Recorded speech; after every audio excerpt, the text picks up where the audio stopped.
ko benze ibintu by'igiciro bakabyubakisha insengero kutununga ariko bakazisambaniramo bakazinyweramo ibisindisha bakazikoreramo ibyaha.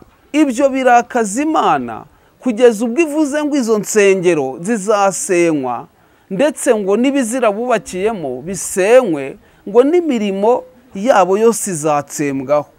Ni ukuvuga ngo rero ikintu kibabaje Imana ni uko abantu bubaka amazu bakayita insengero bakayita ko ari insengero z'Uwiteka, ariko ikibabaza Imana ni uko ari bo bazisambaniramo bakazikoreramo ibizira bakazinyweramo ibisindisha barangiza bakavuga ko ari insengero z'Uwiteka. Ariko ndashaka kubwira abantu ko insengero n'iyi nzu wubatse ukayita ihema ryo gusengeramo ariko urikoreramo ibizira ntabwo Imana iryishimira. Niyo mpamvu rero tutakwiye gusakuza ngo tuvuge ngo bigenze bite, ahubwo tuvuge ngo ni iki gitumye Imana ituma byemera kubaho, yemera bikabaho bagafungaho twasengeraga. Ni iki giteye Imana uburakari butumye bikorwa ku rwego rungana gutya? Aho si twe tubiteye, ese bitewe nande? Iyo umuntu atari kumwe n'Imana araneshwa igihe cyose. Iyo bamuvuze amagambo nawe aravuga, kuko araneshwa igihe cyose agabweho ibitero, araneshwa ntabwo anesha. Buriya niyo mpamvu muzabona abantu bahora mu matiku, bahora mu nzangano, bahora bahanganye. Buriya ni ukuvuga ngo Imana kuko itari mu ruhande rwabo nta kintu. Niki gituma urya ukaryama ugasinzira uzi neza ko urara mu kabari, uzi neza ko usambana, warangiza ukagaruka ukavuga n'ijambo ry'Imana, ukaryama ugasinzira ntugire agahinda ntugire umubabaro? Imana byatuma Imana ikwishimira igahagarika ibyago. Aho si wowe uri gutera ibyago ukabitera isi, ukabitera igihugu, ukabitera abantu kubera ibizira byawe. Imana rero izazisenya ndetse n'imirimo yabo izatsembwa. Imirimo yabo ni iyi ngiyi bagaragaza inyuma bakerekana ko ari abantu b'Imana, bakita ba potere, bakita ba revera, bakita ba pasitoro, bakita abahanuzi, ariko bubakiye ibizira mu mitima yabo. Imitima yabo yuzuye ibizira, imitima yabo yuzuye ibyaha, yuzuye ubugome, yuzuye ubugambanyi.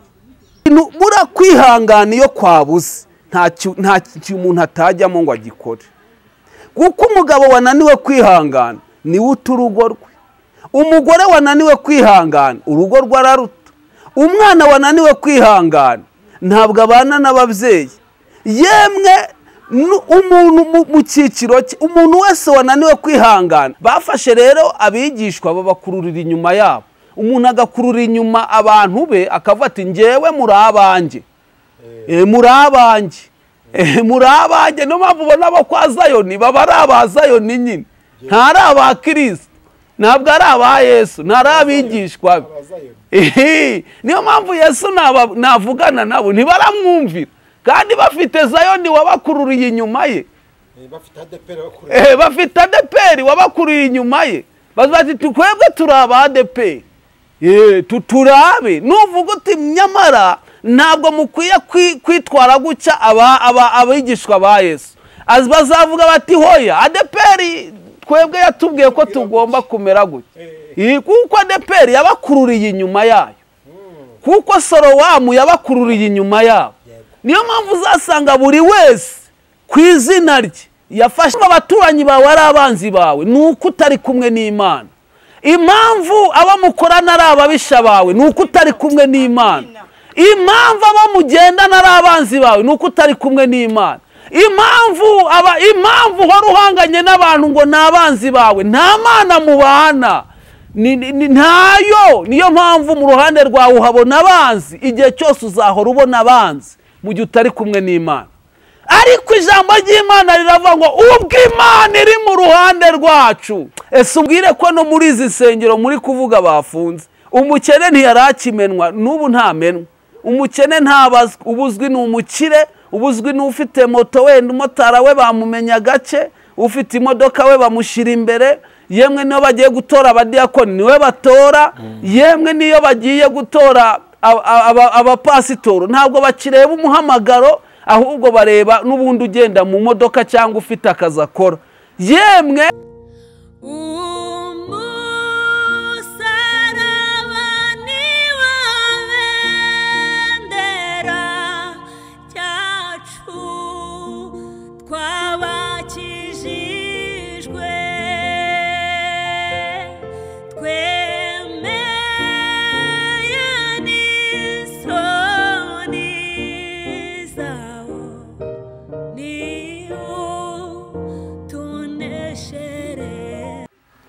reka nizere ko mumeze neza kandi muri amahoro bakunze ijambo ry'Imana kandi bakunze Umusaraba TV mwese aho muherereye hose mu bice bitandukanye bisi turasoje kandi tubifurije amahoro y'Imana, tubifurije imigisha y'Imana kugira ngo ibyo mwekejemo ko byose Imana ibihire kandi Imana ibagiriye neza, Imana ibanezeze kandi Imana ihaze kwifuza kwanyu. Nizere ko muri amahoro nanjye ndi amahoro ndashima Imana. Hafi na kure rero turabasuhuje tubifurije umugisha w'Imana kandi tubahaye ikaze mu kiganiro cyacu cy'uyu munsi. Ngize umugisha wo kuba n'umukozi w'Imana, twari tumaze iminsi tutabonana, ariko kandi Imana irongeye inzira turongeye turabonana mu gihe kinini cyane. Yari amaze atameze neza, yari amaze iminsi arwaye, ntabwo byabimworoheye, ariko kandi mu bibaho byose biravuga ngo duhore dushima. Nubwo bimeze bityo aravuze ati ndumva ishyaka ry'Imana rindimo, ndumva ishyaka ry'Imana rikundya, nyamara ndifuza kongera kuganiriza abantu b'Imana. Tumuhaye ikaze yo kugira ngo aze yongere aganiriza abera, abakunzi b'ijuru, abajyajuru, ababwire abaganiriza, ababwire ibyurutse umutima, ababwire ubutumwa bw'Imana. Ijambo ry'Imana ribohora kuko niwamenye ukuri niko kuzahabatura. Iyo umuntu afite umuhamagaro kwicarana biramugora, kabone niyo yaba arwaye, kabone niyo yaba ameze nabi, iyo atari muri serumu hari igihe yihangana akaza akakora umurimo w'Imana, cyane ko ibyo dukora tuba turi no gushaka imirimo izaduherekeza. Joseph, turagusuje mu izina rya Yesu. ndabikirije nanjye mu izina rya Yesu. Imana ibaha umugisha. Umeze neza? Tumeze neza. Uburwayi bumeze bute? Bwaroroshye? Buri koroha nubwo wenda butarakira neza, ndacyafite randevu yo kwa muganga, ariko ubuvuzi bw'ibanze hari icyo bwatanze. Yego, ndimo koroherwa kuko iyo mba ntari koroherwa ntabwo mba nicaye imbere ya kamera. Ko namaze igihe ndyamye ntabyuka, ariko uyu munsi nabyutse ndabishimira Imana. Imana yabwo icyubahiro. Amen. Gusa mu ijwi urumva ko nta rutegero urimo. Imbaraga ziraza kuko umwuka wera niwe ujya aduha imbaraga. Yego. Naho umubiri wo ntacyo umaze. Umubiri n'ubundi ugira intege nke. Yego. Ariko umwuka wera utubamo ni umunyembaraga. Imana ishimwe. Andi makuru se yandi wari umeze neza? Ndaho ndashima Imana. Ubugingo bumeze bute? Mu bugingo ndumva nta kibazo mfite, meze neza. Kandi naho narindi ndwaye nabwo nagumye kubana n'Imana. Imana irankiza, Imana ikomeza kuvugana nanjye no kubana nanjye n'umuryango wanjye. Yego. Mu byo twanyuzemo byose twabonye ukuboko kw'Imana. Reka tuvuge ngo Imana ibishimirwe. Imana ihabwe icyubahiro. Joseph, twishimiye kongera kubana nawe rero, rumwe mu bakozi b'Imana bataravangavanga ibintu, reka mbivuge gutyo kuko ubuhamya bwawe dukurikiye, ubuhamya bwawe buracyari buzima, ariko kandi biravuga ngo uwibwira ko ahagaze yirinda atagwa, ukomeze wirinde. Kwirinda ni ngombwa kuko umuntu atirinze nyine yaba nk'abandi, ariko kwirinda nibyo biduhesha kunesha.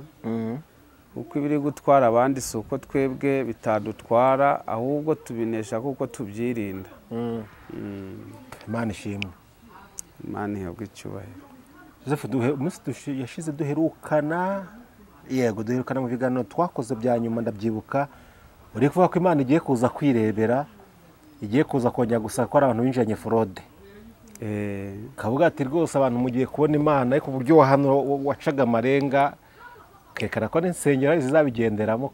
None uyu munsi insengero zarafunze. Iyo ubonye ifungwa ry'insengero ukimara kubyumva kandi ari mu bantu babihanuyeho mu marenga, wabyakiye gute? Ese wabibonye gute? Ese ibintu byo birashushanya iki? Ese ni Imana yababwiraga cyangwa dutegereze ibindi?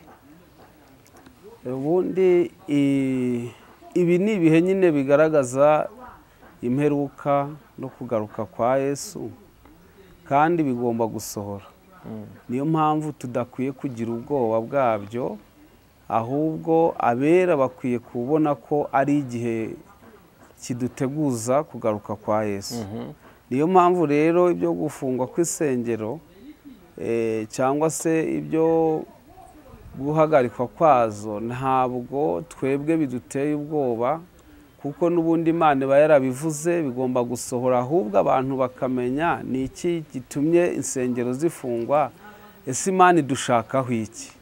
Icyo Imana idushakaho akaba ari cyo nyine tugerageza kumenya.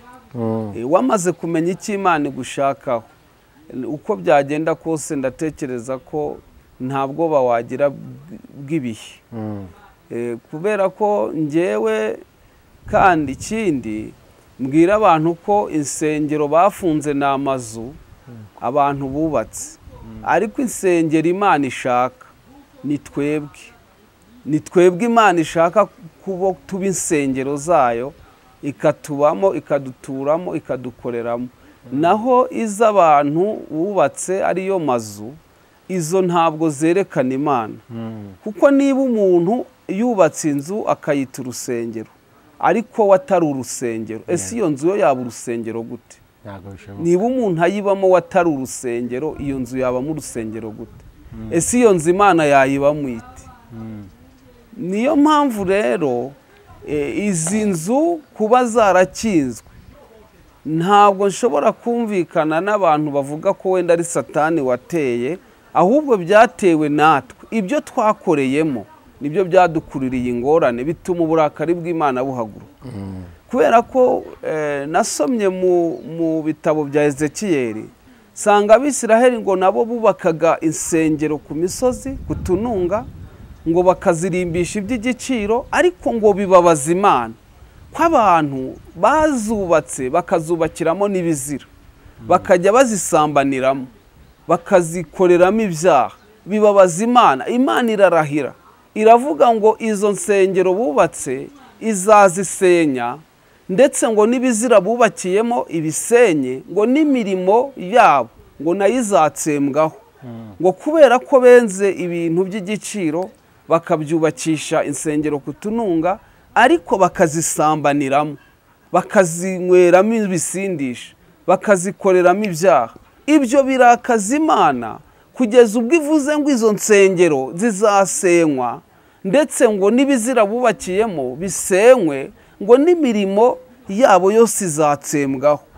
Ni ukuvuga ngo rero ikintu kibabaje Imana ni uko abantu bubaka amazu bakayita insengero, bakayita ko ari insengero z'Uwiteka, ariko ikibabaza Imana ni uko ari bo bazisambaniramo, bakazikoreramo ibizira, bakazinyweramo ibisindisha, barangiza bakavuga ko ari insengero z'Uwiteka. Ariko ndashaka kubwira abantu ko insengero, urusengero rw'Imana ni wowe. Ni wowe Imana ishaka, kuko usomye mu Befeso usanga aho ijambo ry'Imana rivuga ngo, ndumva ari igice cya 2, ijambo ry'Imana rivuga ngo ntimukiri abashyitsi, ntimukiri n'abasuhuke, muri abo mu nzu y'Imana, kandi Kristo Yesu niwe buye rikomeza imfuruka. Ngo kuko mwubakiye ku rufatiro rw'intumwa n'abahanuzi, Kristo Yesu akaba ari we buye rikomeza imfuruka. Ngo nuko muri we iyo nzira kura ikaba urusengero rwo kubabwamo n'Imana, ikaba urusengero rwo kubabwamo n'Imana mu buryo bw'umwuka. Noneho rero uru rusengero Imana iri kuvuga ntabwo ari inzu y'ibitaka, ntabwo ari inzu y'amatafari. Uru rusengero Imana ivuga Imana ibamo ni urusengero, ni wowe, ni umutima wawe. Igihe rero ubaho udakora iby'Imana ishaka, ntabwo uba ukiri urusengero rw'Imana. Noneho uru rusengero Imana iravuga ngo izarusenya, kandi n'imirimo yaho ikorerwamo ngo nayo ntizibukwa. Bivuze ngo niyo waba uri pasitori ariko ugira imirimo mibi, niyo wakora imirimo myiza ukubaka iyi nzu y'amatafari, ukayitaka, ukayishyiramo n'ibyuma, ukashyiramo umuziki, ariko wowe ukaba usambana, ntabwo imana yishimira iyi nzu, ntiyishimira uru rusengero. n'iyi nzu wubatse ukayita ihema ryo gusengeramo ariko urikoreramo ibizira, ntabwo imana iryishimira. niyo mpamvu rero tutakwiye gusakuza ngo tuvuge ngo bigenze bite, ahubwo tuvuge ngo ni iki gitumye imana ituma byemera kubaho, yemera bikabaho, bagafunga aho twasengeraga. ni iki giteye imana uburakari butumye bikorwa ku rwego rungana gutya? aho si twe tubiteye, ese bitewe nande? ni iki kibiteye? kandi hari abantu bari bafite amasezerano bakubaka ahantu imana ibahaye amasezerano ko bazahubaka hakavugirwa izina ry'Uwiteka, ariko icyababaje imana ntabwo ari izina ry'Uwiteka rihavugira, ahubwo haba uburaya, haba ubutinganyi, haba amahane, haba amatiku, haba ubutunzi. nibwo bararikiye besikoroka abantu, bakubaka insengero bavuga ko ari iz'Uwiteka, ariko ari bizinesi y'ibyo bagamije bashaka. ibyo bintu rero mubwire byababaje imana. nepo ibi bintu byababaje imana. nimugire ngo bigarukiye ahangaha, ahubwo biracyakomeje, kuko byabanjirije ku mazu bikomereje kuri mwebwe. byabanjirije ku mazu, nyine byabanjirije ku mazu, mukwabo wabanjirije ku mazu, mwubatse mukayubakiramo ibizira, ariko ibizira mwe muracyabigendana, na n'ubu muracyabesha, noneho mwabonye urubuga mubesheraho, musigaye muza kubeshera kuri izi kamera, mukiyita abantu b'Imana ariko muhetse ibizira, munywa ibisindisha, mugasambana, ariko mwagera aha mukavuga ngo muri abahanuzi b'Imana. ibyo bizira n'ubundi muguma kubakira mu mitima yanyu, Imana n'ubu iracyabakurikirana, uburakari bw'Uwiteka buracyabariho. aho uri hose uri, uburakari bw'Uwiteka bukuriho, byanga bikunze rero Imana nticecetse, izaza ntabwo izaceceka, kandi imbere yayo hazaca umuriro ukongora. niyo mpamvu rero dukwiye kwibaza tukavuga ngo mbese ni iki gitumye ibi bibaho, Imana ikemera ko bigenda bicya? aho ni iki cyabiteye? aho si twe. yishyireho uvuga uti mbese aho si njye. uracyubaha Imana byatuma Imana ikwishimira igakuraho ibyago? uracyubaha Imana byatuma Imana ikwishimira igahagarika ibyago? aho si wowe uri gutera ibyago, ukabitera isi, ukabitera igihugu, ukabitera abantu kubera ibizira byawe. Imana rero, Imana idufashe twitekerezeho, tuvuge ngo mbese ni iki gitumye bigenda bica? aho si twe. nicyo numvaga kindimo kugira ngo nkibwire abantu. yego, utugaragarije amateka hariya urusengero rw'i Yerusalemu, uvuga ati Imana kubera ibizira byarukorerwagamo, Imana yaragambiye avuga ati kubera ibintu bikorerwamo ibigirwamana bubakiyemo nzaza ndusenye, kubera ibyaha bigukorerwamo nzarusenya. ese iyo urebye nyine izi nsengero nazo ibyo bizira kuko byakorerwagamo, byabagamo, cyangwa n'iby'i Yerusalemu gusa ntabwo ari iby'inaha ngaha? ariko se ufite Bibiliya ngo tunahasome, wenda abantu batagira ngo turi kuvuga ibitanditse muri Bibiliya? ntabwo nayibura. muri Yeremiya nako muri Ezekiyeli, muri Ezekiyeli, soma Ezekiyeli, usome ibice byaho 16, usome ku murongo waho wa 6. Ezekiyeli 16. Ezekiyeli ibice byaho 16, umurongo waho wenda usome kwa 6. nuko nkunyuzeho oya nako wa 16, umurongo wa 16. nuko wenda mu myambaro yawe kandi wiremera insengero zo mu mpinga y'imisozi, uzirimbishisha amabara ataramwe, maze uzisambaniramo. nta bimeze nk'ibyo bizaba ngo bimere bityo. nirikiraho. soma 6. nuko nkunyuzeho igice cya 6. igice cya 6. igice cya 6 umurongo wa 6. ho haranditse ngo aho mutuye hose imidugudu izahinduka imisaka, kandi insengero zo mu mpinga y'imisozi nazo zizasenywa kugira ngo ibicaniro byanyu bisenywe kandi bihinduke ubusa n'ibigirwamana byanyu bimenagurwe bishireho n'ibishushanyo by'izuba byanyu bitemagurwe kandi imirimo yanyu itsembwe. naho ngaho nese urumva ko bari barubatse mu insengero kutununga insengero nyinshi bari barubatse pe. Urebye amatorero dufite mu gihugu cy'u Rwanda, wenda ne kuvuga ahandi ko no mu bindi bihugu harimo, ukareba insengero ibihumbi utabara, ariko kuki izo nsengero ibihumbi zihari ariko ibyaha bikarushaho kuba byinshi? Icyo kibazo nanjye nibaza. Urumva ko ngo bazubatse ariko barangije ngo bubakiramo ibizira. Niyo mpamvu ujya mu rusengero ukagira ngo ugiye kuruhuka umutima ukiri ibyaha, ahubwo ibyaha bikiyongera.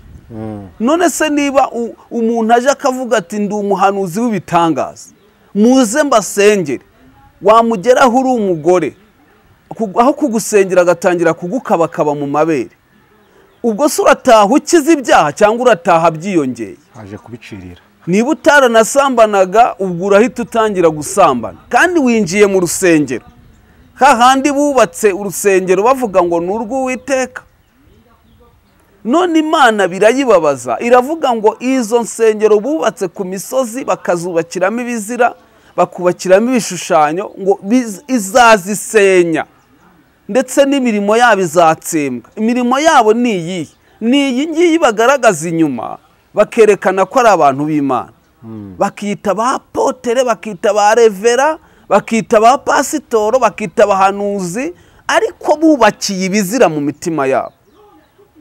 Imitima yabo yuzuye ibizira, imitima yabo yuzuye ibyaha, yuzuye ubugome, yuzuye ubugambanyi.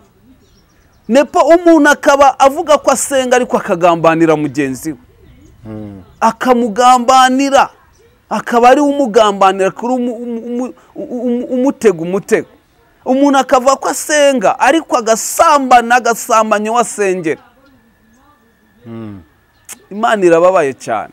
Ariko se ibyo bintu byaje ryari, byaje gute, byazanywe n'iki? Ese n'ubusanzwe iyo dukurikiye amateka y'agakiza, amateka y'itorero, ibyo bintu byabagaho na mbere cyangwa bije uyu munsi? Bizanywe n'iki kugira ngo umuntu witira izina ry'Imana wakabaye icyitegererezo cy'imirimo myiza muri Kristo Yesu, wakeza imbuto muri rubanda bakamufataho icyitegererezo,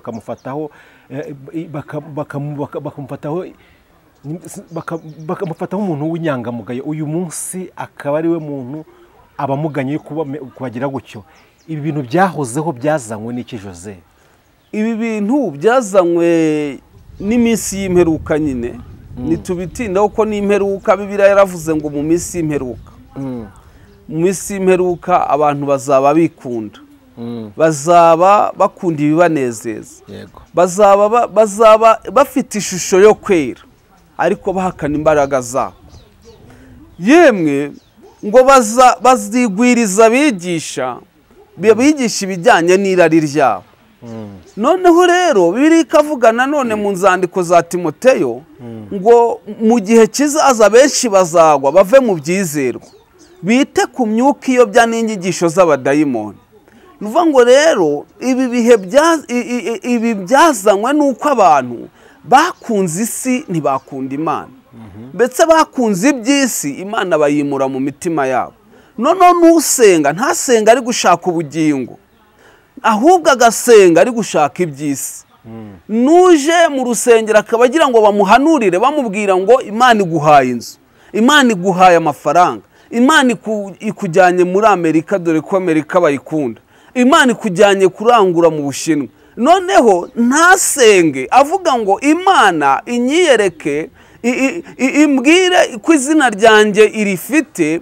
Ntasenga ashaka ko azabona ubugingo buhoraho, ahubwo agasenga afite irari ry'isi. Noneho kuko afite irari ry'iby'isi rero, Satani akaryinjiriramo akamuteza iby'isi nyine. Kandi mu irari ry'iby'isi, mu by'isi harimo n'ubusambanyi, mu by'isi harimo ubwibone, mu by'isi harimo ubujura, mu by'isi harimo ubutekamutwe. Iby'isi naho bifungiye niho biri. iyo umuntu rero yakunze iby'isi ibyo byose biramusanga. iyo ajya gusenga kumuhanuza akajya agiye kugira ngo amuhanurire amubwire ngo Imana iguhaye umugabo, Imana iguhaye umugore, Imana ikubakiye inzu, atagiye adasenga ashaka Imana, noneho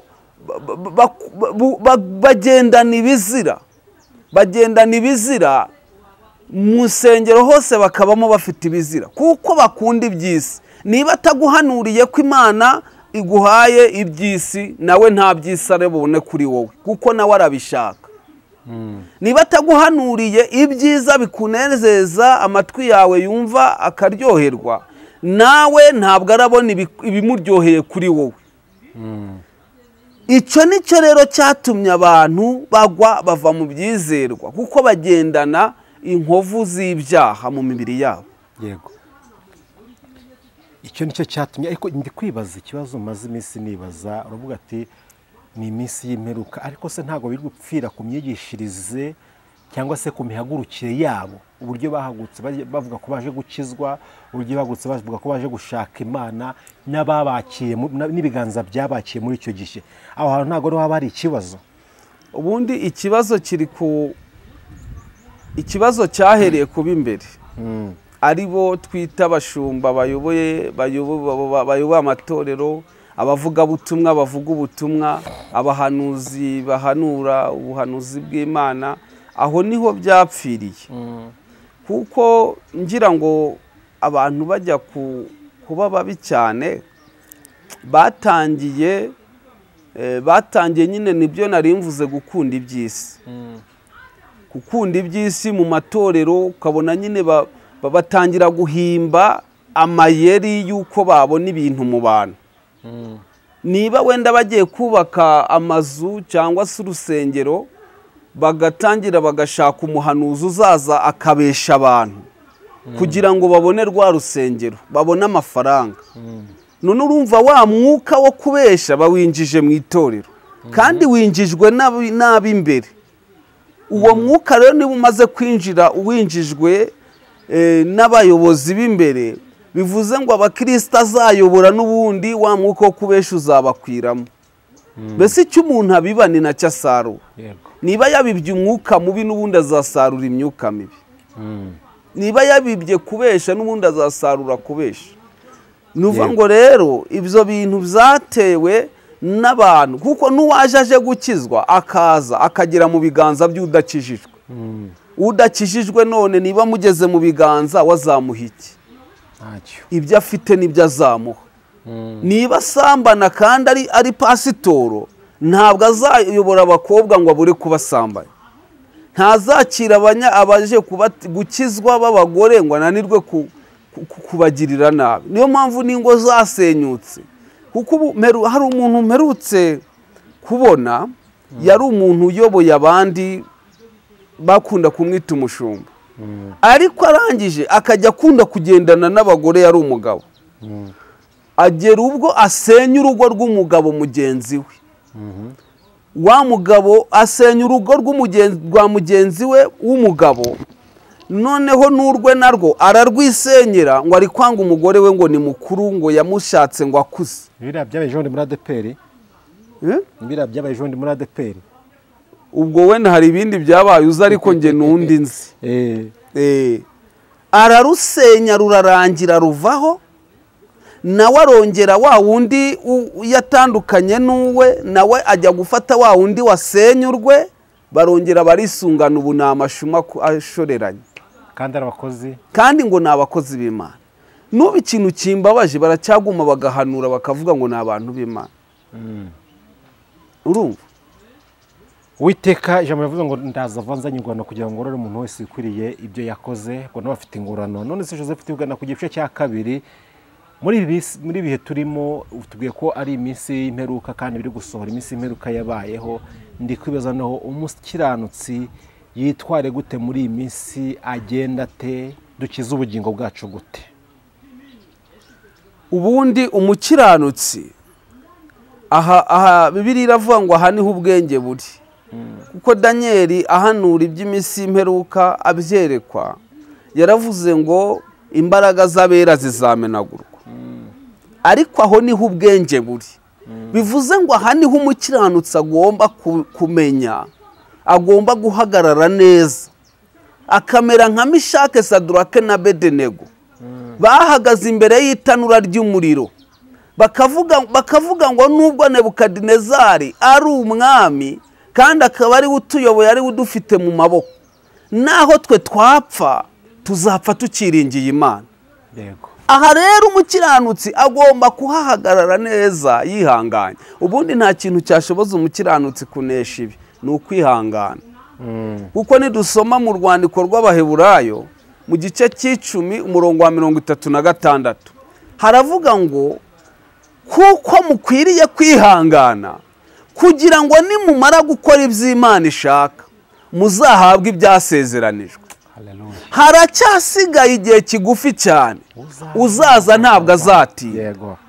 Umukiranutsi wanjye azabeshwaho no kwizera. Imana ishimwe. Ariko nasubira inyuma, umutima wanjye ntuzamwishimira. Ariko twebweho. Yego. Nidufite gusubira inyuma ngo turimbuke, ahubwo dufite kwizera ngo tuzakize ubugingo bwacu. Umukiranutsi, urumva umukiranutsi w'Imana, icyambere nuko agomba kwihangana. Kandi ibi na Yesu yarabivuze. Yaravuze ngo wihangana akageza imperuka niwe uzakizwa. Nuvuga ngo rero kwihangana niyo ntwaro ubundi umukiranutsi. Kuko ubundi ibituma twihangana birahari. Dukwiye kwihangana rero kugira ngo nitumara gukora iby'Imana ishaka duhabwe ibyasezeranijwe. Kubera ko ibyasezeranijwe birahari, ariko kugira ngo uzabibone nuko wihangana. Nepo ibintu bura kwihangana iyo kwabuze nta umuntu atajyamo ngo agikore. Kuko umugabo wananiwe kwihangana niwe uturugo rwe. Umugore wananiwe kwihangana urugo rwe araruta. Umwana wananiwe kwihangana ntabwo abana n'ababyeyi. Yemwe umuntu mu cyiciro cye, umuntu wese wananiwe kwihangana, wananiwe kwihangana n'amanyanga aremera akayakora. Ariko umuntu wihangana ngo akageza imperuka azakizwa. Kuko ibihembo by'abantu bihanganye birahari. Yesu yaravuze ngo hazaduka abantu bavuga mu izina rye, ndetse yemwe ngo bajye banavuga ngo Kristo ari hano, ndetse yemwe ngo haduke n'abahanuzi benshi b'ibinyoma bayobye benshi. Ariko ijambo yasorejeho yaravuze ngo ariko uwihangana akageza imperuka azakizwa. Kuko no muri abo baduka bakayobya benshi, ariko bayobereza ko bananiwe kwihangana. Kuko niba umuntu ananiwe kwihangana, nari mvuze ngo nta kintu atakora kibi. Uwananiwe kwihangana yakwiba. Kuko dusomye Bibiliya dusanga Yesu yaciye umugani wa Lazaro ndetse n'umutunzi w'umukire. Ndetse yemwe ngo Lazaro ngo yahoranaga kwifuza, ngo agahora yifuza guhazwa n'ubuvungunyukira cyangwa se n'ibyasigaye bikagwa ku meza y'umukire. We ngo agahora yifuza guhazwa nabyo. Buriya umukene cyangwa umuntu ukennye ahora yifuza. Ariko ikimuneshereza ni ukwihangana. Kuko nta cyatuma atifuza. Kuko umukene ahora yifuza umwambaro, ariko kuko nta bushobozi agira bwo kuwugura nyine ntawubone. Akifuza inzu yo kubamo, kuko nta mafaranga agira ngo wenda agure ikibanza yubake ntabone inzu. Agahora nyine abyifuza, ariko kuko nta bushobozi bwabyo ntabibone. Ariko ikimuneshereza kugira ngo azabone ibyasezeranijwe, azabone ubugingo buhoraho, nuko yihanganira mu bukene agasoza neza, iherezo rye rikaba ryiza. Ndagira nkubwire ko umuntu utihangana ntabwo agira iherezo ryiza. Kuko biravuga ngo uyu mutunzi yahoraga yifuza guhazwa n'ubuvungunyukira buvuye ku meza y'umukire. Ariko ngo kandi ngo n'imbwa ngo imbwa ngo zikajya ziza zigarigata mu bisebe bye, ngo zigahora zirigata mu bisebe bye, ariko akihangana. Ariko nashakaga kukubaza Nepo, iyo Bibiliya ivuze imbwa wumva ivuga iki? Wumva ari izihe mbwa zarigataga mu bisebe Yesu aciye umugani? Zitubwire nyine. Ubundi Bibiliya mu gihe cy'isezerano rya kera mu gihe cy'Abisiraheli ubundi imbwa yazitaga abanyamahanga abanyamahanga abantu batari ubwoko bw'Imana bw'Abisiraheli nibwo Bibiliya yitaga imbwa niyo mpamvu abo ngabo nyine uvuga ngo rero Bibiliya yasaca umugani ngo imbwa zarigataga mu bisebe bye ariko Lazaro akihanganira uko zirigatamo bivuze ko iyo umuntu akijijwe uko byagenda kose abantu bo hanze hari uburyo ibisebe bye babitoneka abantu badakijijwe nyine bavuga ati ko asenga ariko Imana asenga ko itamutabara uko ni ukurigata mu bisebe bye ko asenga agahora muri buriya buzima bumeze kuriya ese Imana asenga ko itamukura hariya umuntu rero utihanganye ntabwo ashobora kwihanganira ko zirigata mu bisebe bye ahubwo nawe yirwanaho ashakisha uburyo ibyo bisebe byavaho bigakira ariyo mpamvu ubona n'abantu twahoze tuvuga basenga b'Imana cyangwa ari n'abasenga bagira insengero bahita bapanga imitwe y'uko babaho kaze nkubwire mu gihe cyashize abakristo abantu bagishaka ubugingo iby'isi batabyitayeho yemeraga kwambara rugabira ariko ari umukozi w'Imana akihanganira ubwo buzima ariko akubaha Imana ariko nyuma abatangira kuvuga ngo nta umuvugabutumwa wo kutambara inkweto nziza nta mupasitori wo kugenda n'amaguru nta mushumba wo kugenda n'igare none batangira gushaka inzira zizabaha imodoka nk'abandi zizabaha kwambara nshongo nk'abandi kubera iki bananiwe kwihanganira za mbwa zirigata mu bisebe noneho bituma bo bashaka uburyo besikoroka bashaka uburyo batubura uburyo biba nabo bakoresha nyine ubundi buryo bwatuma bikura hantu ariko Lazaro ngo aguma imbere y'ameza y'umutunzi kandi aguma kwihanganira imbwa zirigata mu bisebe urahumvishe ndahumvisha aguma kwihanganira imbwa zirigata mu bisebe ubukene bwe aguma bwihanganiramo ndetse abamuseka baramuseka araguma arihangana ndetse yemwe abamuhinyura barahinyura arihangana ndetse yemwe ntiyajya yigiza hirya amaguru ngo zitarigatamo araguma aba hafi umukire ngo yari adamara yatamwitayeho ariko Lazaro aguma kwihangana aguma na kwifuza ariko arihangana amen ngo noneho igihe kizagere Bibiliya iravuga ngo umutunzi Lazaro arapfa n'umutunzi arapfa kaze mbabwire ibi byose bifite iherezo ibi abantu barwanira bifite iherezo ariko hirya y'ibi hari ubugingo buhoraho hirya y'ibi hari ubugingo buhoraho kandi kaze mbabwire noneho ngo umutunzi apfuye agera ikuzimu umukire apfuye ajya ikuzimu ariko Lazaro apfuye ngo ajya mu gituza cya Aburahamu ajya mu gituza cya Aburahamu ngo aranezerwa arangije kugera mu gituza cya Aburahamu ngo imiruho irarangira umva asize rero abantu bagiye bigisha inyigisho z'ubuyobe ngo nta mukene uzajya mu ijuru ngo umuntu ngo nta mukene ngo uzajya mu ijuru ngo umukene ngo ahora yifuza ni ndababwiye ko kwifuza ari icyaha ninde wababwiye ko kwifuza ari icyaha sikonepo ubu rero wajyaga wifuza kugira ngo ugire kamera yawe none se ni icyaha burya ni icyaha ufite uyu munsi wature ko wifuje kamera ubu se ntabwo wifuzaga ntiwifuzaga ko tubonana none se ubu kuba tubonanye ni icyaha wakoze tukwatuze ngo umukene ngo ahora nakwifuza abo ni abadayimoni baguteye umuntu usitifuza ubu se ntitwifuza ubugingo buhoraho duhora dusenga duhora twifuza iherezo ryiza none se niba nifuje inkweto kuko ntayifite hari icyaha nkoze icyaha ni ukunanirwa kwihangana ukajya kuyiba cyangwa ukayibona inyuze mu zindi nzira ukajya gusambana ngo ubone inkweto cyangwa ukajya kwesikoroka ngo ubone amafaranga icyaha naho kiri ariko kwifuza umuntu icyo yifuza mu gihe ataragihabwa nyine abagifite kwifuza. Imana itugirire neza. Erega ngo icyo umuntu yifuza yamaze kugihabwa ntabakifuza, ariko mu gihe utaragihabwa uba ukifuza. Imana itugirire neza. Noneho rero Lazaro, reba Lazaro wahoraga yifuza ibyo kurya, agahora yifuza turamukiri yaba yarasaguye akanyiheraho nkibonera iposho. Ubu se abantu ntibahari bari kwifuza akazi?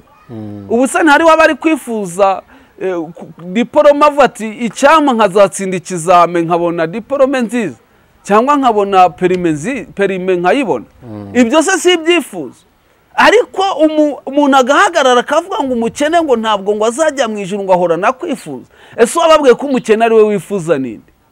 Ubu se umukire we ntiyifuza? None se hari ukize kuri byose? Hari ukize kuri byose? Nta wundi uretse Imana niyo ifite byose.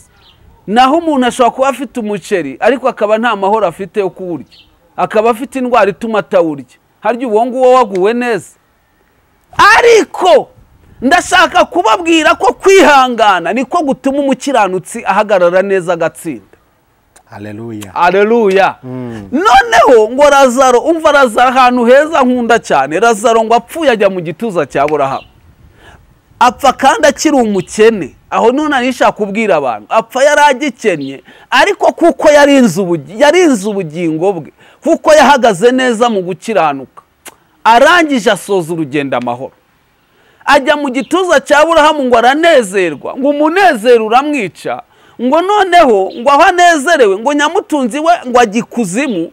Ngo ageze ikuzimu ngo arababara, ngo asanga naho bababarira, ngo asanga ni mu muriro utazima.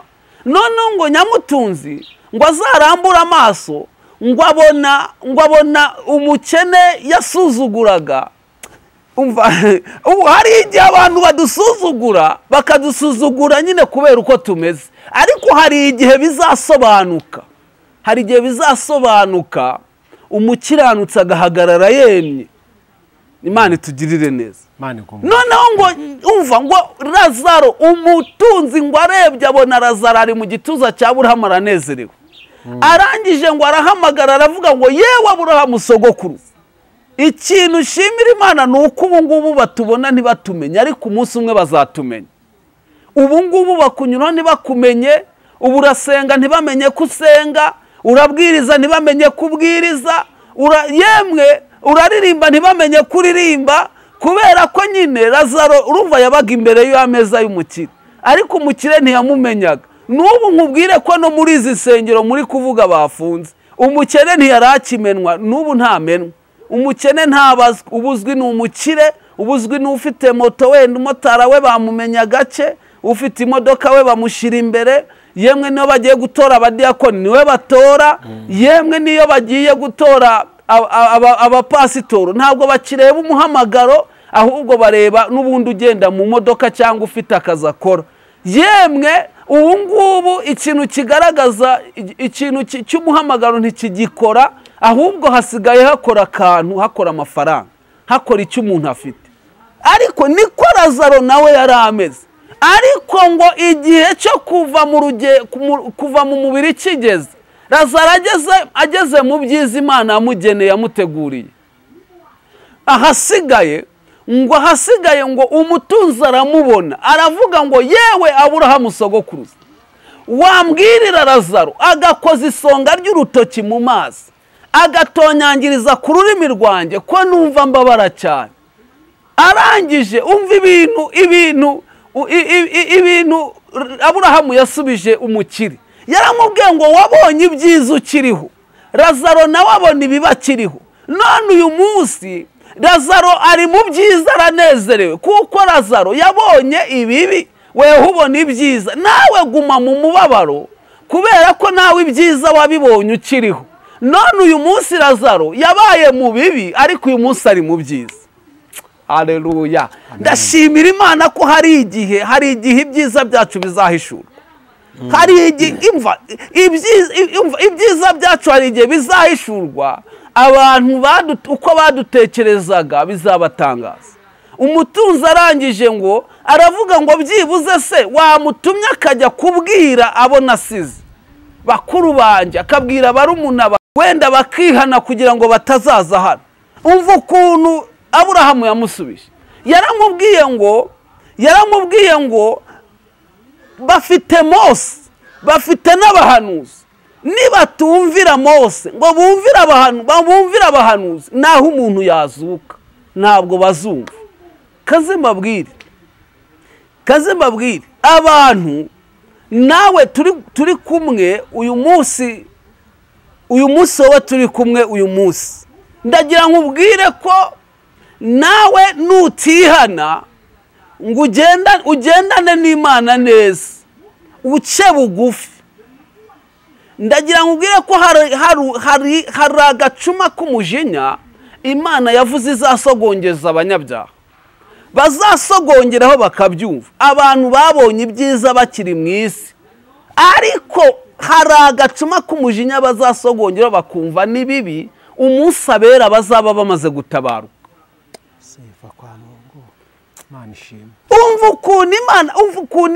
Umva ukuntu Imana yatabaye Lazaro ngo imushyira mu gituza cya Aburahamu, imwibagiza umuruho. Kaze mbwira abantu badukurikiye ko imiruho dufite izibagirana, imiruho dufite izashira, amakuba turimo azarangira. Umva wowe nubwo watawe n'imiryango, humura wowe ihangane ukora iby'Imana ishaka, ibyo bizarangira ubyibagirwe, wibagirwe umubabaro. Imibabaro tuzayibagirwa, Imana itugirire neza. Amen. Hari igihe tuzibagirwa imibabaro.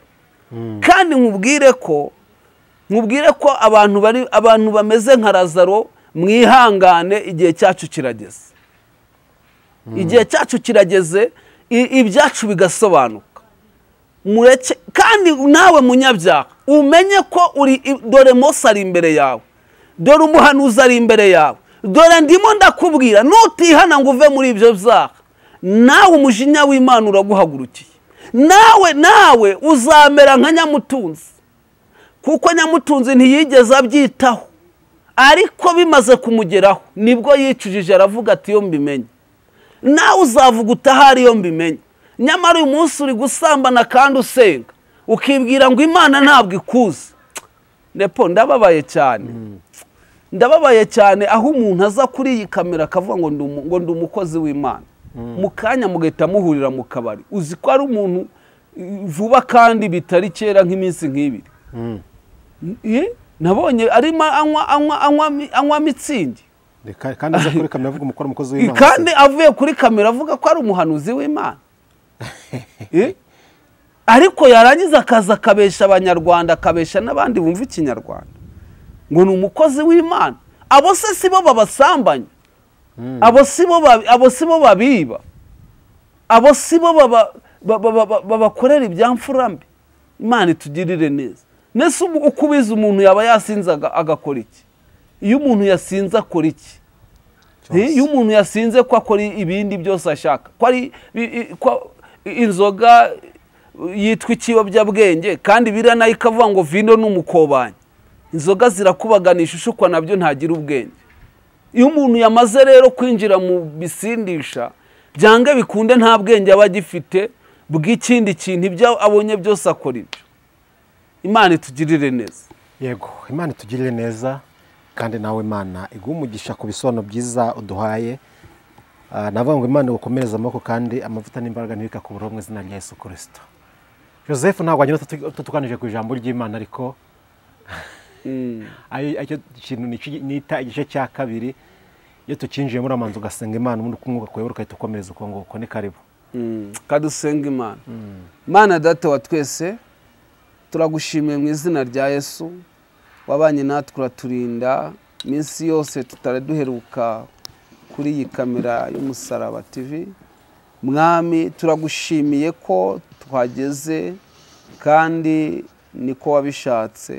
Umunsi wari wawuteguye, maze ubane natwe Mwami muri uyu mwanya tugiye kumva ijambo ryawe, kandi abadukurikiye bose Mwami reka ubahe kugira ngo babashe gusobanukirwa, ndetse iri jambo rigiraho ribakura kandi rihindure ubugingo bwabo, rihindure ubuzima bwabo, kandi Uwiteka urushaho kutwuzuza umwuka wera kugira ngo atuyobore muri ibi bihe. Urakoze, uturinde imigambi yose ya Satani, ahubwo umugambi wawe mwiza ube kuri twe, mu izina rya Yesu Kristo, amen. Turabashimiye mu izina rya Yesu. Ni njye Habimana Joseph uri imbere yanyu kugira ngo tuganire ijambo ry'Imana. Ndi umukristo, ndi umwigishwa wa Yesu. Nubwo ubukristo bwazanywe n'abantu bavuga ubukristo, ariko ubundi turabigishwa. Turabigishwa ba Yesu. Turabigishwa ba Yesu. Buriya nusoma mu byakozwe n'intumwa, gasoma ndumva ari ibice 20 ku murongo wa 30, hadusomere kugira ngo wenda twumve ko turabigishwa. Byakozwe n'intumwa soma 20 umurongo wa 30, hadusomere. Byakozwe n'intumwa 20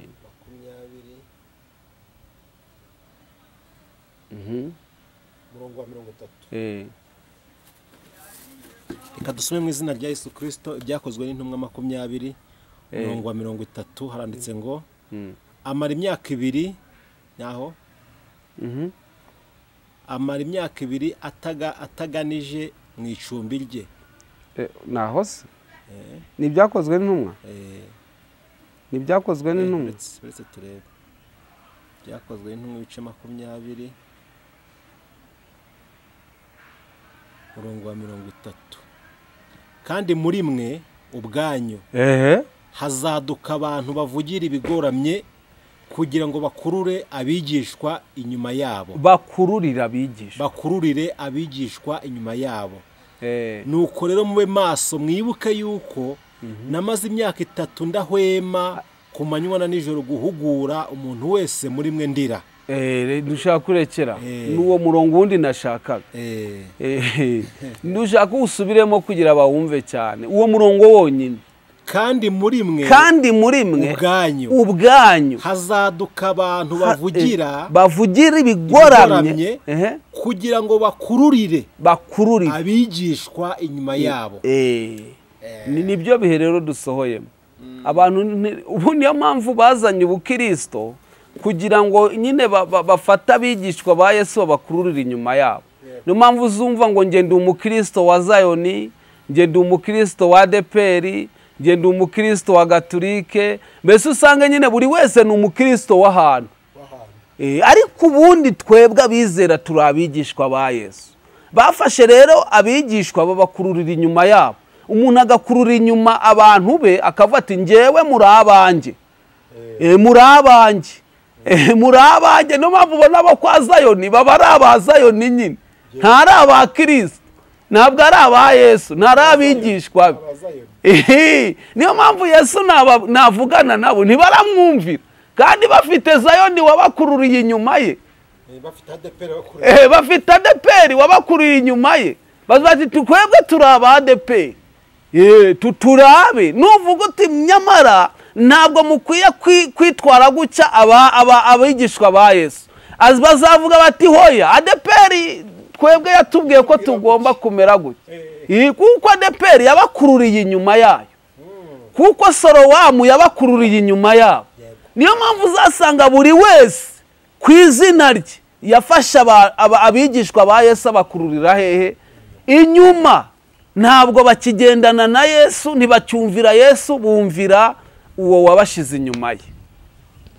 Niyo mpamvu rero ubwo ntarigiraga abantu badukurikiye bataza kumva mvuze ngo ubukristo bwazanywe n'abantu, ariko ubundi turabigishwa ba Yesu.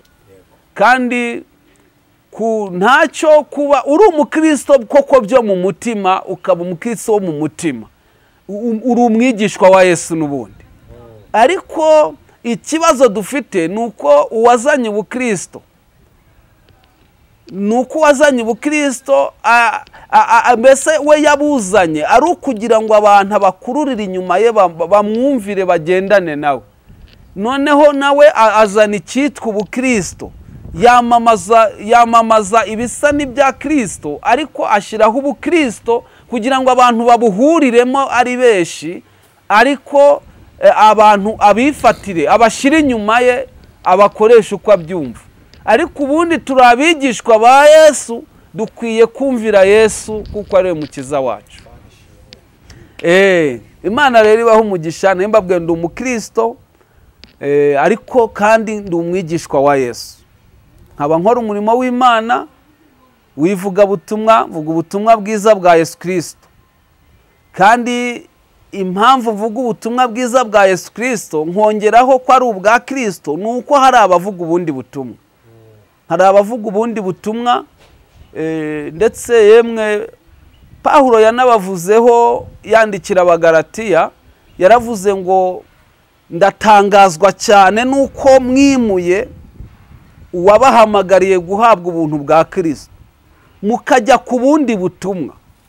Icyakora aravuga ngo si ubutumwa ahubwo ni ikindi.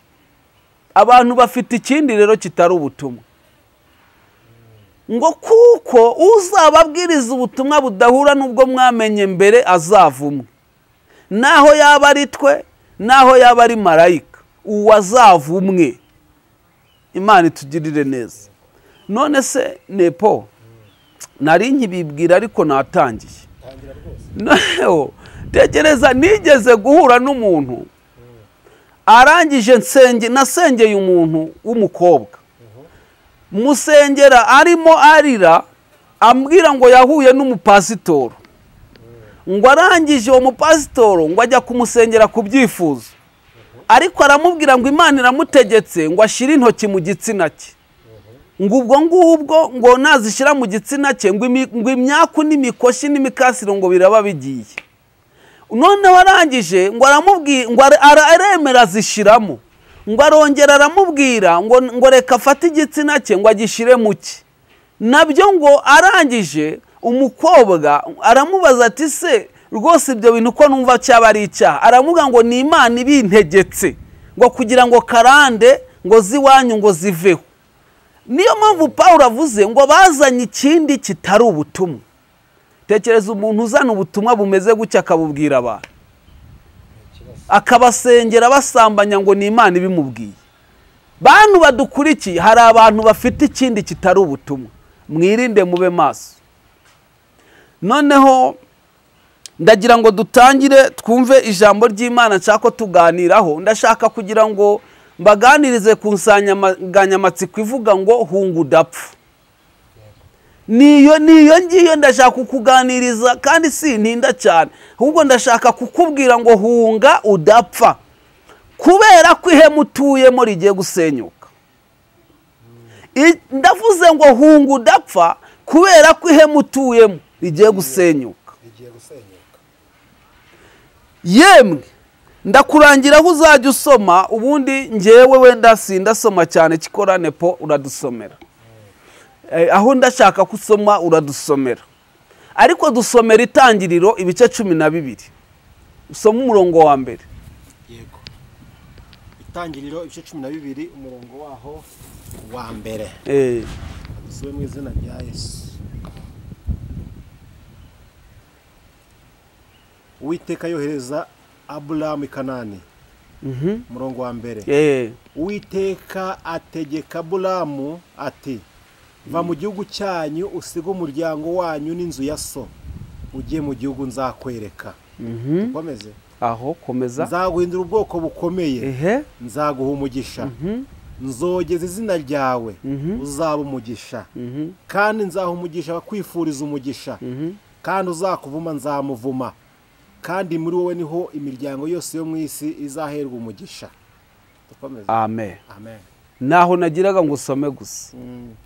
Ndashango tuganire kuri iryo jambo, kuri iyo nsanganyamatsiko ivuga ngo hunga udapfa, kuko ihema urimo utuyemo rigiye gusenwa.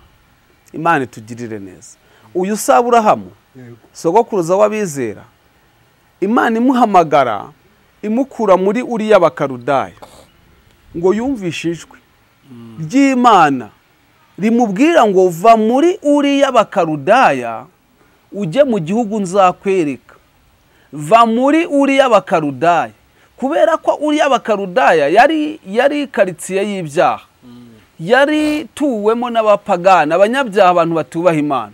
Ndetse ngo igera ubwo imubwira ngo siga imiryango yawe, ariko aho ntarahavugaho, imusanga muri Uri y'Abakaludaya. Abantu bakunda gusoma Bibiliya mujye musoma, mukunde gusoma, mukurikirane, mwitonze, muzajya mubisobanukirwa neza. Imana imubwira ngo ave muri Uri y'Abakaludaya, yumvishe ijwi, uranyumva nepo, yumvishe ijwi rimusanze ari wenyine, riramubwira ngo va muri iyi Uri y'Abakaludaya, kuko Uri y'Abakaludaya cyari igihugu kibi kandi kirimo abanyabyaha Imana itishimira. Imana ikunze Aburahamu iramuhamagara. Ndagira nkubwire ko Imana kuguhamagara nta kindi aguciyeho, n'urukundo. Yaragukunze. Irangije ngo arangije kuryumva arahaguruka, iramwongorera, iramubwira ngo genda, imuhamagaye wenyine. Ndashaka kubwira abantu ko Imana yaguhamagaye wenyine, nta wundi yakubwiye ngo muzane. Ni wowe wenyine, nuko kwigenzura wenyine, ukamenya ko ukiri kumwe n'Imana, ukamenya ko ukigendana nayo, ukamenya ko ugikorana nayo, ukamenya ko ikikwishimira. Ntukwiye kugenzura abandi, wenda ngo urebe ngo runaka ngo we ko akora biriya ngo se kandi nawe akabasenga. Hoya, wireba kuri runaka, irebeho, kuko ni wowe Imana yahamagaye. Irangije kumuhamagara, amaze kuyumva arahaguruka. Ariko ikintu gikomeye, ngo ahagurukana na Tera, ahagurukana na se nyine Tera, ndetse ahagurukana na ba Harani, ahagurukana n'imiryango ye yose.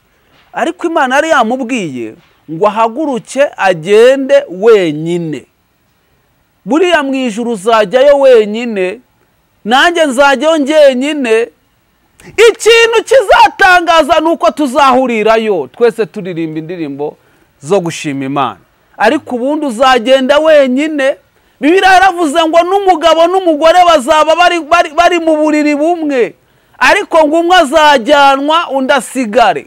Ntabwo uzaba ukunda umugore wawe ngo uvuge ngo ubwo mukunda turajyana.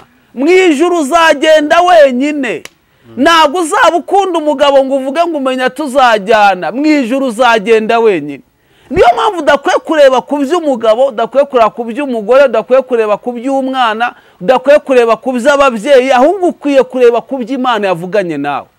Aburahamu Imana imusanze, yamusanze se Tera ahari, imusanga bene nyina bahari, ariko ivugana nawe wenyine, iramubwira ngo va muri Uri y'Abakaludaya ugende, hari igihugu nkujyanyemo, icyo gihugu nicyo nzaguheramo imigisha. Arayumva ari wenyine, ariko ayaje kubyumva, aho kugira ngo ahaguruke wenyine, ahaguruka agendanye n'imiryango ye. Ndashaka kukubwira ko Imana yaguhamagaye uri wenyine. Ni nawe ukwiye guharanira, ni nawe ukwiye guharanira kuzajya aho Imana yakubwiye uri wenyine, ndetse ukwiye kubiharanira kandi ukamenya kuri wenyine. Kuko mu gihe utaramenya kuri wenyine, uzagira ngo ugendana n'abandi. Uzabona abapasitoro, umva, yaguhamagaye uri pasitoro wenyine kugira ngo uyikorere umurimo. Mu gihe utazamenya kuri wenyine, uzabona abapasitoro basambana, nawe uvuge ngo ubwo basambana nanjye ndasambana. Uzabona abahanuzi biba, uvuge ngo ubwo biba nanjye ndiba. Ubona abanywa inzoga, uvuge ngo ubwo bayinywa nanjye ndayinywa. Kuko ntuzi umuhamagaro, ntuzi icyabazanye, ariko ni wowe wenyine Imana yavuganye nawe. Ni nawe ukwiye kumenya ibyo yakubwiye gusiga. Ni nawe ukwiye kumenya ibyo yakubwiye gusiga. Imana iramubwira ngo siga iyi miryango, usige igihugu cyanyu, ujye mu cyo nzakwereka. Imana itugirire neza. Noneho ngo bamaze guhaguruka, ngo baragenda bageze i Harani, bahabamba ihema. Iri ni ryo rya hema navuze rigiye gusenyuka. Bahabamba ihema, ngo baba muri iryo hema, Aburahamu n'imiryango ye. Noneho reba Aburahamu uhagurutse avuganye n'Imana, yumvise Imana ndetse yumvise ijwi ryayo. ufite ibishushanyo bibajwe, uterekera uragura, ari kumwe na ba Harani bene nyina bambaye inigi, bambaye impigi, ari kumwe n'abantu badakijijwe, bagiye mu ihema rimwe barituyemo. Imana yavuganye na Aburahamu akiva muri Uriya Bakaludaya, ntiyongeye kuvugana nawe muri urwo rugendo kubera ko yari kumwe n'ibyo Imana yamubujije. Icyakora aguma kugendera kuri rya jwi yumvisha akiri muri Uriya Bakaludaya, akiri muri Uriya Bakaludaya, aguma kugendera kuri rya jwi yumvisha Imana ivuga ngo va muri iyi Uriya Bakaludaya. Ubu abantu baracyagendera kuri cya kindi kandi ka mbere bumvishe Imana ivugana nabo. Igihe Imana babwiraga ngo ibahaye impano zo gukiza indwara, ibahaye impano zo gusengera abantu, ibahaye impano, ibahaye ubushumba, ibahaye iki, noneho iryo jwi bumvishe mbere niryo bakigenderaho, ariko mu nzira ntabwo Imana ikiri kumwe nabo, kuko bageze mu nzira bajya hamwe n'abanyabyaha, bajya mu ihema rimwe n'iry'abanyabyaha. Ariko naje kukubwira ngo hunga udapfa, kuko iri hema rigiye gusenyuka, iri hema rigiye gusenywa. Imana itugirire neza. Iri hema nawe ibaze, tekereza, bitekereze neza. Ihema rituyemo Aburahamu Imana yahamagaye, rikaba rituyemo Tera ufite ibishushanyo, Tera w'umukonikoni ufite ibishushanyo bibajwe, acuruza, umuntu ucuruza ibigirwamana. Nawe reba iri hema ririmo ba Harani badakebwe, badakijijwe, batumvisha Imana. None nawe uri mu ihema rimwe n'abanyabyaha. Uravuga ko uhanura ariko ukabana n'abasambanyi, uravuga ko usenga ariko ukabana n'abajura, uravuga ko uririmba ariko ukabana n'abatinganyi, uravuga ko uvuga Imana, uvuga ubutumwa bwiza ariko ukabana n'ibiraro, ukabana n'abatubuzi. Warangiza ukavuga ko nawe ngo uzagera i Kanani. Ntaho uzagera. Ntabwo igihugu cyo mu ijuru uzagikandagiramo umeze utyo. Imana itugirire neza. Iri hema urimo rizasenywa, rihunga udapfa, rihunge.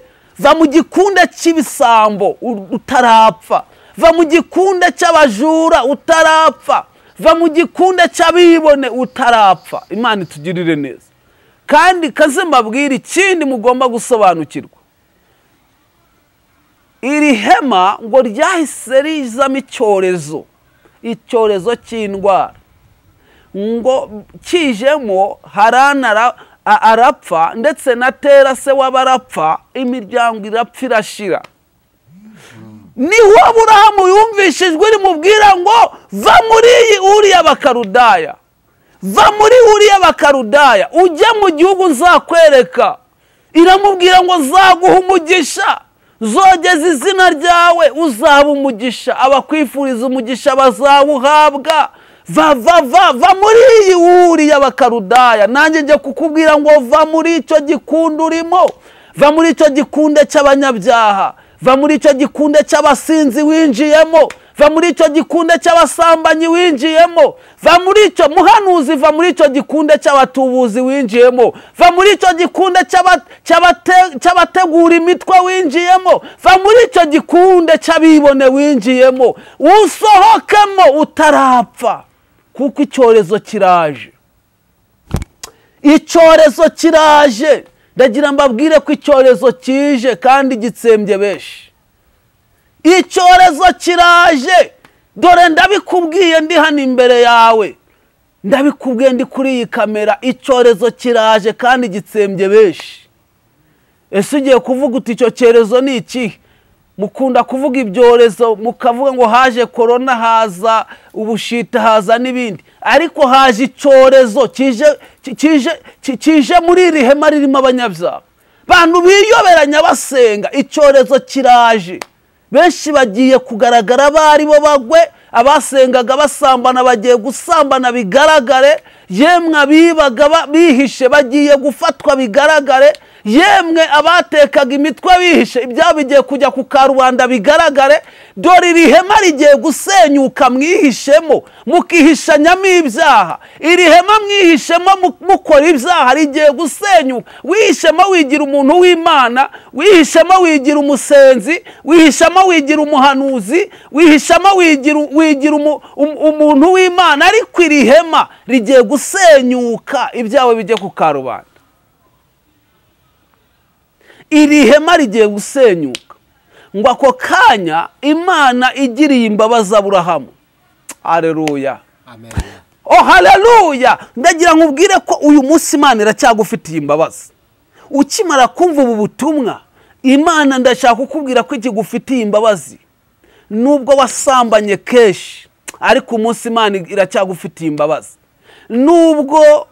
Nubwo yemwe wakoze ibyaha byinshi, ariko uyu munsi Imana iracyagufitiye imbabazi. Iri hema risohoke mutarapfa. Urimazemo igihe, uhanuye igihe ubesha abantu, wiyuzuza umwuka ntawugira, wivugisha indimi ntazugira arizo upapiru wigana abandi, yemwe wivugisha ubutumwa ntabwo ugira ari uguhimba imitwe, yemwe wiyise pasitoro kandi nta mana yigeze guhamagara ngo ukore uwo murimo. Wiyise umushumba kandi nta waguhaye iyo nkoni. Yemwe wigize uwo uriwe nta wabiguhaye. Ariko iryo hema rigiye gusenyuka. Uyu munsi Imana ivuganye nawe ngo risohokemo utarapfa. Imbabazi z'Imana ziracyahari. Aburahamu Imana imugiriye imbabazi, iramubwira ngo sohoka uve muri iri hema, uve mu ihema ry'iwanyu, uve mu muryango wanyu, uve mu gihugu cyanyu, usige iyi miryango, usige ibi byose, uzugiye mu gihugu nakubwiye nzakwereka. Iramubwira ngo nzaguhindura ubwoko bukomeye, nzaguha umugisha, nzogeza izina ryawe, ubwawe uzaba umugisha, abakwifuriza umugisha bazawuhabwa, kandi n'abakuvuma nzabavuma. Imana imusezeranya amasezerano akomeye. Mana ndagushimiye kujya usezeranya abawe kandi ukabisohoza ibyo wabasezeranye. Imana imaze gusezeranya Aburahamu ko izamuha umugisha. Ngagiye mubwire impamvu ufite ubwoba bw'abarozi nukora kuri mu ihema ry'abanyabyaha. Impamvu ufite ubwoba bw'ibihe ni ihema ry'abanyabyaha utuyemo, kuko iri hema rihorana ubwoba rizasenyuka, abaririmo bahorana ubwoba. Dore ufite ubwoba kubera ibyaha ugenderamo, ufite ubwoba ko bizagaragara. Unywa inzoga wihisha ukajya mu mahegeni, aho wihisha mu cyumba hirya ukajya kuzinywera hirya. Ibyawe bigiye kujya kwa rubanda, none uzinywera ahagaragara. Ukusambanira hirya ugasambana wihishe, bigiye kujya ku karubanda, noneho ibyawe bijye ku mugaragaro. Kuko iri hema abantu batuyemo babanye n'abanyabyaha kandi biyita abantu b'Imana, biyita abakozi b'Imana. Iri hema rigiye gusenyuka, abantu bagaragara baribo. Noneho Aburahamu ngo acyumvira ijwi, arangije arasohoka ava i Harani, afata urugendo rwo kujya i Kanani. Ariko ikintu gikomeye ngo agendana na Loti. Kandi Loti ntabwo Imana yari yamubwiye ngo asige imiryango, asige n'inzu ya se, asige n'igihugu batuyemo. Ntabwo yari yavuze ngo wenda agire uwo agendana nawe. Ariko arangije akora ikosa rikomeye, agendana na Loti. Bituma n'ubundi Imana itabana nawe muri urwo rugendo. Iyo umuntu ari kumwe n'ibyo Imana yamubujije, ntabwo Imana ibana nawe. Ngo Aburahamu ngo ari kumwe na Loti, arasenga, ariko Imana ntiyigera ibana nawe. Kandi ikimenyetso cyerekana ko Imana itabana n'umuntu ni uko atanesha, ahubwo igihe cyose araneshwa. Ubundi ikimenyetso cy'uko Imana iri kumwe n'umuntu, aranesha. Iyo umuntu atari kumwe n'Imana araneshwa igihe cyose. Iyo bamuvuza amagambo nawe aravuga, kuko araneshwa igihe cyose agabweho ibitero, araneshwa ntabwo anesha. Buriya niyo mpamvu muzabona abantu bahora mu matiku, bahora mu nzangano, bahora bahanganye, buriya ni ukuvuga ngo imana kuko itari mu ruhande rwabo nta kindi ni uko igihe cyose batewe baraneshwa. Noneho Aburahamu kuko ari kumwe na Loti kandi imana yamubujije kugendana na ba Loti, yamubujije kugendana n'abo mu nzu ye, bituma aneshwa, bituma ngo Aburahamu aneshwa. Arangije mu rugendo rw'Imana ntiyabana nawe, agenda ari wenyine we na Loti. Ngo arangije muri icyo gihe ngo Aburahamu yubaka igicaniro arasenga, ariko mu gusenga kwe Imana ntibane nawe, yemwe akaririmba ariko Imana ntibane nawe, agahanura ariko Imana itari kumwe nawe, bituma aneshwa kubera ko ari kumwe na Loti. Imana yamubujije kugendana nawe, arangije aguma kugendana nawe, nicyo gituma aneshwa.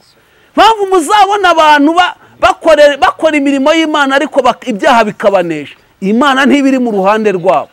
Bagendera mu masezerano babwiwe bakiri kumwe nayo, ariko umunsi bamaze kugendana n'ibyo babujije ikava mu ruhande rwabo, ikimenyetso cy'uko itakibana nabo ni uko baneshwa.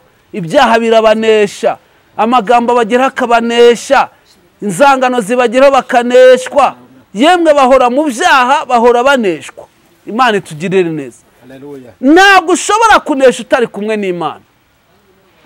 Noneho Aburahamu arangije ngo yubaka ibicaniro 3 by'amasengesho, ariko ntabwo yigeze anesha, ngo uraguma ariheba. Impamvu wiheba ukagendana ubwihebe ugahora wihebye ni ukubera ko Imana itari kumwe nawe. Impamvu uhora n'ubwoba ntabwo Imana ibiri kumwe nawe. Kuko reba abagabo 3 bari i Babuloni, Saduraka, Meshake na Abedenego, bari kumwe n'Imana, ntibigeze batinya itanura ry'umuriro, ariko uratinya abarozi ngo bakuroga. Ntibigeze batinya itanura ry'umuriro riri kwaka, ariko wowe uratinya ngo abacuragura ku rugo rwawe. Ntabwo Daniyeli yigeze atinya inzara z'intare cyangwa atinya imikaka yazo. Kubera iki? Yari kumwe n'Imana. Iyo turi kumwe n'Imana nta bwoba. Iyo turi kumwe n'Imana nta bidutera ubwoba bihari, kuko Imana ibiri mu ruhande rwacu, nta mubisha ubugihari. Ibintu byose Imana iri mu ruhande rwacu, ibintu byose bibari abakunzi bacu. Intare zabaye abakunzi ba Daniyeli kuko ari kumwe n'Imana, ntizigeze ziba abanzi ba Daniyeli. Impamvu abaturanyi bawe ari abanzi bawe ni uko utari kumwe n'Imana. Impamvu abamukorana ari ababisha bawe ni uko utari kumwe n'Imana. Impamvu abamugendana ari abanzi bawe ni uko utari kumwe n'Imana. Impamvu uhora uhanganye n'abantu ngo ni abanzi bawe, nta Mana mubana, ntayo. Niyo mpamvu mu ruhande rwawe uhabona abanzi, igihe cyose uzahora ubona abanzi mu gihe utari kumwe n'Imana. Ariko ijambo ry'Imana riravuga ngo ubwo Imana iri mu ruhande rwacu, ese umubisha wacu yaba ari nde? Yava he? Ubwo Imana iri mu ruhande rwacu, umubisha wacu yava he? Nta mubisha dufite, turi kumwe n'Imana. Yemwe n'umuriro waka nawo ntabwo wigera uba umwanzi wacu. Iyi Imana iri mu ruhande rwacu, ibintu byose bibari abakunzi bacu. Imana itugirire neza. Noneho ngo Aburahamu arangije arasenga ariko biranga, ariheba, arasenga ariko ubwihebe buranga. Wa mukobwa, impamvu wihebye ku myaka yawe ni ukubera ko Imana warayitaye, ntabwo ikiri mu ruhande rwawe. Nta myaka yagutera ubwoba uri kumwe n'Imana. Reka da, nta bihe byaguhangayikisha uri kumwe n'Imana. Reka da, bana n'Imana gusa mugumane. Imana itugirire neza. Noneho mwumve, umuririmbyi yaravuze ngo naho ndiho naho napfa nzi ko nkundwa n'Uwiteka. Niba nta bantu bagukunda ariko uri kumwe n'Imana, wumva urukundo rw'Imana. Niyo nta imiryango ikwanga ariko uri kumwe n'Imana, wumva urukundo rw'Imana. Niyo abantu bakureka, wumva Imana mukigendana. Imana ishimwe cyane. Noneho Aburahamu arangije ngo ariheba, kugeza ubwo yihebye abwira Sarayi, aramubwira ngo nta migisha tugiteze hano i Kanani. Iyo umuntu yamaze kuva mu ruhande rw'Imana, Imana itakiri kumwe nawe, iyo umuntu agendana n'ibyo Imana yamubujije, Imana iva mu ruhande rwe. Iyo rero atakiri kumwe n'Imana, nta kindi ni ubwihebe gusa. Ariheba, abwira Sarayi ati rero turebe uko twava muri iki gihugu tujye muri Egiputa. Iyo umuntu rero Imana itakiri mu ruhande rwe, nta wundi mwanzuro yiha, ni ugusubira muri Egiputa, ni ugusubira mu byaha, ni ugusubira kwicira inzira. Arangije ngo abwira Sarayi ati ariko nitugera muri Egiputa, abantu bazavuga, bazakubona ubwiza bwawe, bagutware ahasigaye banyice. Ngo ahita abwira Sarayi ngo reka bakore divorce, basesa amasezerano, babwire ko ibi bintu byatumye basesa amasezerano nta kindi cyabitewe nuko batari bakiri kumwe n'Imana muri rwa rugendo. Birangije ngo bageze muri Egiputa, Sarayi ajyanwa n'Abanyegiputa, aba umugore w'ibwami. Ariko Aburahamu nawe ngo bamugororera aho aba, aragenda arahaba, bamuha aho aba, bamuha aho atura, bamuha inka, bamuha ingamiya, bamuha abaja n'abagaragu. Arangije ngo aragenda ngo amata ararya arahaga. Ariko ngo agira agahinda nubwo ari kurya, agira agahinda kuko nubwo ari kurya akanywa, ariko nta Sarayi afite. Aha niho ngira ngo dusoreze ubundi twumve se wowe Sarayi wawe muracyari kumwe? Sarayi nk'amasezerano ya Aburahamu, Sarayi nk'amasezerano ya Aburahamu, Sarayi ntabwo amasezerano ya Aburahamu yagombaga gusohora atari kumwe na Sarayi, kuko niwe Bibiliya yavuze ngo izamugira ubwoko bukomeye. Niwe wagombaga kuva mu bwoko Imana yasezeranije Aburahamu. Ariko amutanze mu Banyegiputa kugira ngo bamuhe ibyo kurya. Ndagira ngo urebe nawe ubugingo bwawe aho wabutaye, kuko ubugingo Bibiliya avuga ngo nta rindi sezerano Imana yadusezeranije. Ni mu nzandiko za Yohana, nta rindi sezerano Imana yadusezeranije, ni ubugingo buhoraho. Igihe utagifite ubugingo buhoraho muri wowe, ndagira ngo ubwire ngo andi masezerano ufite yose arapfuye. Igihe nubwo uvuga ngo ufite nza, iyo nza itarimo ubugingo buhoraho, iyo nza irapfuye. Kuko Aburahamu yari afite nzaguhindura ubwoko bukomeye, nzaguha umugisha, nzogeza izina ryawe. Ariko igikuru kigomba gutuma agira ayo masezerano yasohora nuko abakiri kumwe na Sarayi. Ariko Aburahamu arangije atakaza Sarayi, asigarana inka, asigarana amatanywa, asigarana ingamiya, asigarana amasambu yahingaga bamuhingira. Ariko Sarayi yaratakaye, yaragiye, atagihari. Nawe urasenga ufite yemwe amasezerano uvuga ko yasohoye kuko uburambara ngo wambara amakote, ariko se ubugingo buracyari muri wowe, ubugingo burimo, uracyafite ubugingo muri wowe, uracyubaha Imana, Imana iracyakwishimira. Nubwo ari kurya akanywa, ariko Imana ntimwishimira. Nubwo ari kwambara akaberwa, ariko Imana yo ntimwishimira. Ndagira ngo ubwire ngo icyatumaga Imana itamwishimira ni iki? Yatakaje icy'agaciro. Kubera ko akiri kumwe na Loti, Imana yamubujije. Niyo mpamvu ubugingo bwe nabwo buhatakariye. Bugiye muri Egiputa, yemwe arimo arakoreshwa n'Abanyegiputa, ndetse bamwambuye Sarayi, bamusiga ntacyo agira, bamusiga nta masezerano afite. Imana itugirire neza. Bamuha ibyo kurya, ariko bamwambura amasezerano. Ibyishimo bye barabimwaka. Imana idufashe. Noneho ngo ako kanya Aburahamu ngo ageze ahagira agahinda, aravuga ati nubwo ndimo ndya nkambara, ariko Sarayi wanjye nzamubona nte? Nubwo yemwe ndimo mbona inka bankamira amata nkanywa, ariko Sarayi azagaruka ate? Ngo agira agahinda, arababara, niyongera kurya ngo bimunyure. Ariko niki gituma urya ukaryama ugasinzira uzi neza ko urara mu kabari, uzi neza ko usambana, warangiza ukagaruka ukavuga n'ijambo ry'Imana, ukaryama ugasinzira, ntugire agahinda, ntugire umubabaro? Ariko ndagira ngo ngusengere niba wisubiyeho karisohokamo kuko rigiye gusenyuka, Imana irakugirira imbabazi.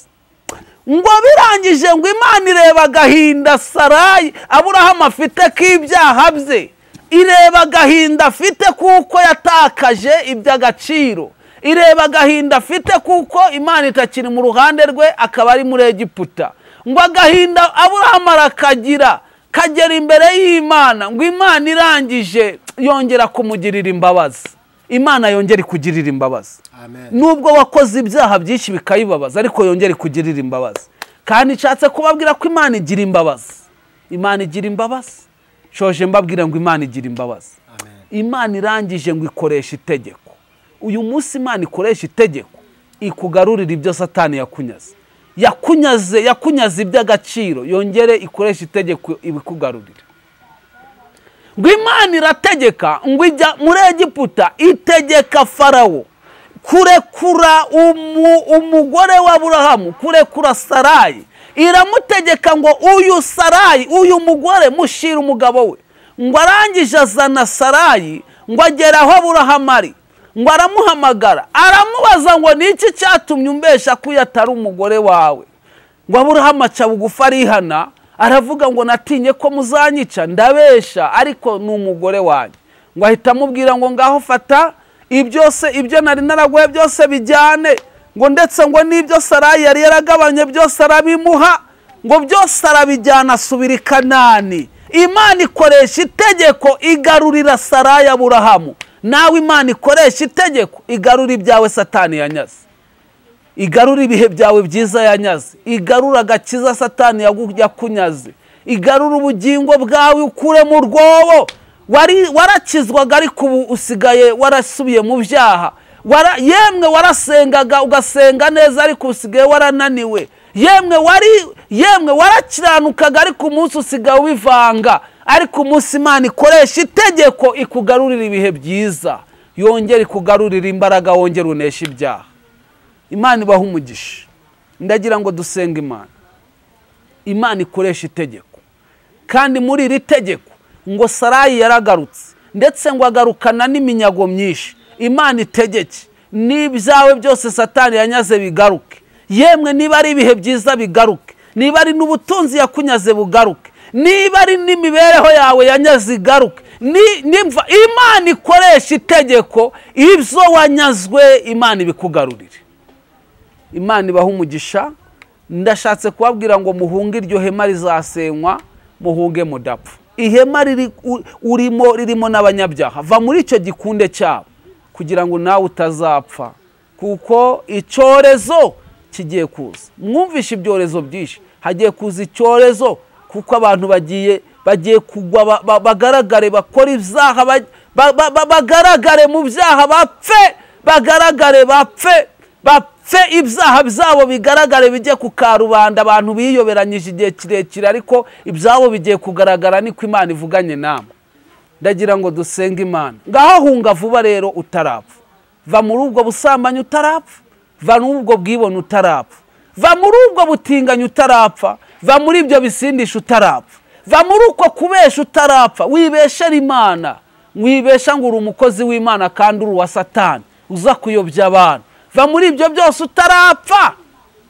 Icyorezo kiraje, iryo hema rigiye gusenyuka, hunga udapfa. Katugusengere.